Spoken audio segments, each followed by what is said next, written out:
That, for me, is what we are faced with.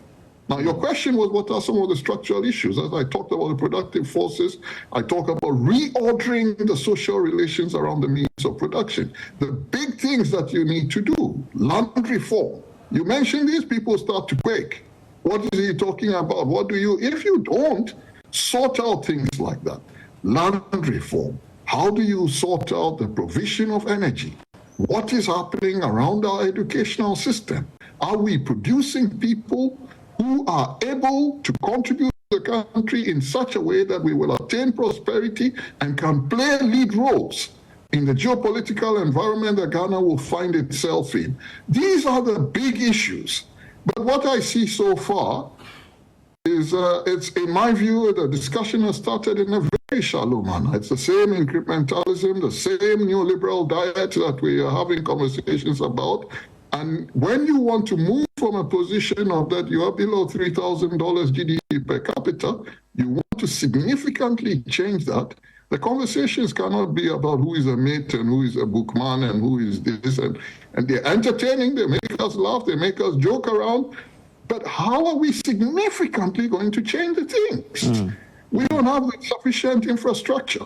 What is the conversation about that? And my favorite subject, the political culture itself, that has yielded what I call, and you know well, a Santa Claus democracy. People go around, they share money to people. We have just seen all sorts of conversations about delegate conferences, some people on the street sharing yogurt, sharing chocolate. This is what democracy has been reduced to. Somebody even came out and said that I will do well because I have dollars, not cedis. Is this what our democracy has been reduced to? This is the Santa Claus democracy I speak about. Wale Soyinka, in another context, said that some of our African countries have reduced democracy to a public auction for the highest bidder.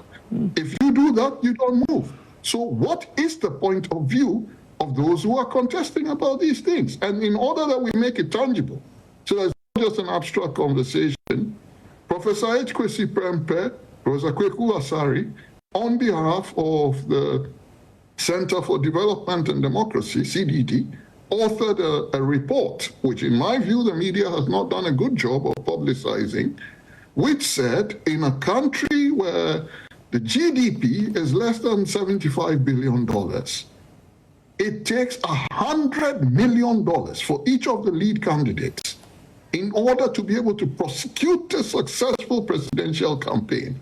The starting point, for me, that's the root of all evil. The starting point is, where does that money come from? And what does each of the presidential candidates think about it?